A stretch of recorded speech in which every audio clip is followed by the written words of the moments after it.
Hey, I don't know if there are any health buffs out there that just love to exercise and to run. I tried to be a runner once, okay? Ahi here, by the way. But I tried to be a runner once, and I defined running as pushing my body to the limits, right? And as you can imagine, I didn't enjoy it. I don't enjoy long distance running. But I was talking to a lady, and I want you to hear the difference here.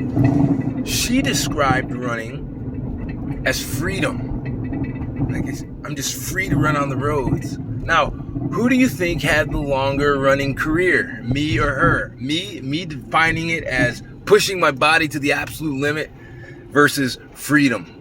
Okay? Now, here's the thing. Both of us are experiencing the same sensations in our body. The only difference is she is focusing on the sense of freedom that it brings. A sense of, I don't get it, but she focuses on the sense of freedom that it brings, that there's no restraints. She can go wherever she wants to go, turn, experience whatever she wants to experience. And because of that, her entire idea or thought about running is different than mine, right? And she's more successful, and she's more fulfilled after a run when I just want to lay down and die after a long run, okay? So, focus, here's what I want you to take away from this guy.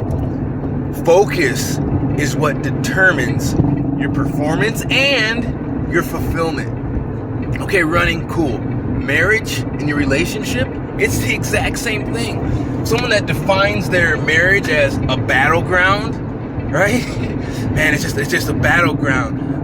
What's their marriage gonna be like? How are they gonna feel about their marriage?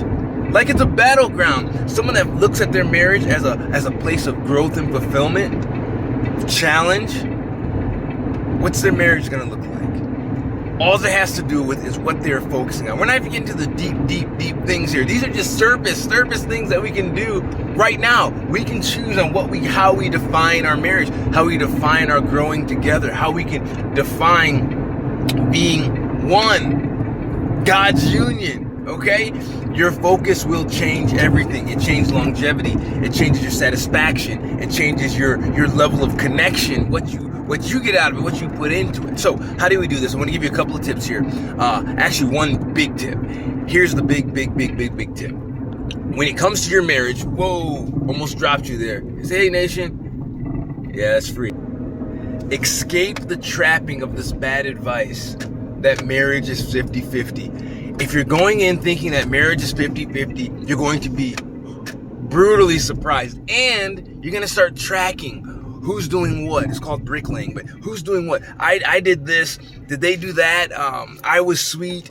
Did they respond with a hug? You start tracking, thinking that marriage is 50-50. So what I want you to try to do is blow that thinking out of your mind. Just get it out of there.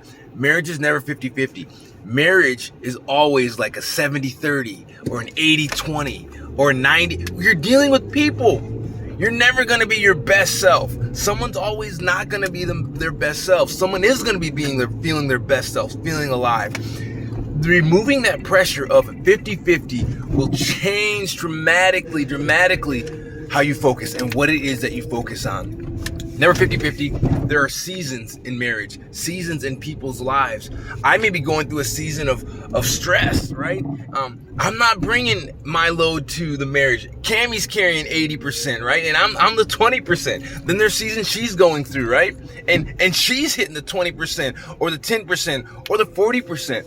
But here's the deal. When you're looking at your marriage through the lens, through the focus of this thing isn't a 50-50 game, but together we're gonna be a fire 100. She may be going 25, I'm doing 75. I may be doing 30, she's gonna be doing 70. And when you mend together like that, the two become one flesh. Right? This is what God had in store. This is why He intended. It's not good for us to be alone, because remember, one person, if you stumble, it's like, hey, too bad for you, the proverb says.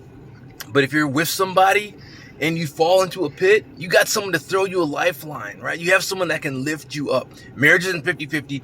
Push that out, because what you focus on is going to determine your level of fulfillment, your level of connection, and your level of growth, and what you can give back to your family, to the world around you. God bless you. Hope this helps.